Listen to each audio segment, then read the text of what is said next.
Did you know that every behaviour your child has, whether it's intentional or unintentional, is telling you something? Keep watching this week's episode of Speechy TV and I'll explain more.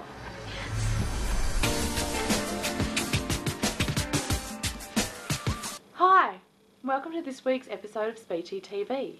This week, I'm going to share with you how your child's behaviour, whether they mean it or not, is telling you something. Now, I'd like to share a story with you of my niece when she was 3 years old. Now, my niece lives in a town 3 hours away from us, so we don't see her very often. We see her every month or two, and she really enjoys playing with us. We like the fun auntie and uncle. And this particular week, it was towards the end of our visit, and we were playing together, reading some books. Now, at this stage, she had some speech and she had some language, but she wasn't able to use it well all the time, like many 3-year-olds really.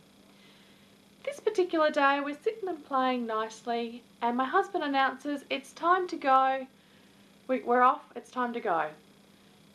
And so I tell Gemma, "Time to finish, let's go, let's close the book and let's go." Now she's sitting in my lap and she turns around and gives me a big whack across the face.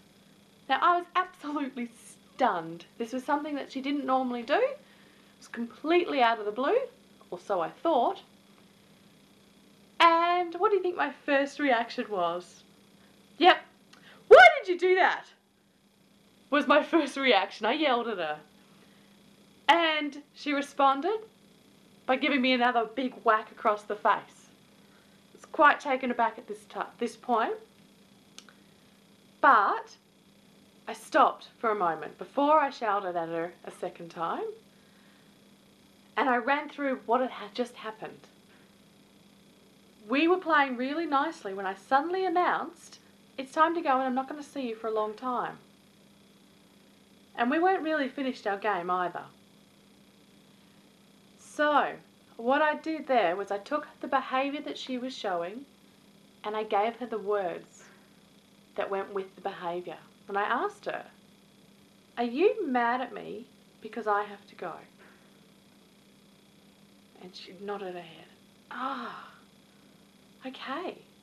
Now, I wasn't able to change the fact that we were going very soon. But that meant that we could have a conversation about how she was feeling inside. So her behaviour was a reflection of how she felt. And I was able to give her the words that allowed her to express herself. Have you ever tried this? Have you ever seen a behaviour and not understood it, and then maybe looked back and thought, there's another explanation for this behaviour? I'd really love to find out what you've done about it. Or if you do this with your child already, how do you interpret their behaviour and give them the words they need to express themselves? Please, I'd love for you to leave a message for me down below if you've been in this situation or if you're going to try this with your child.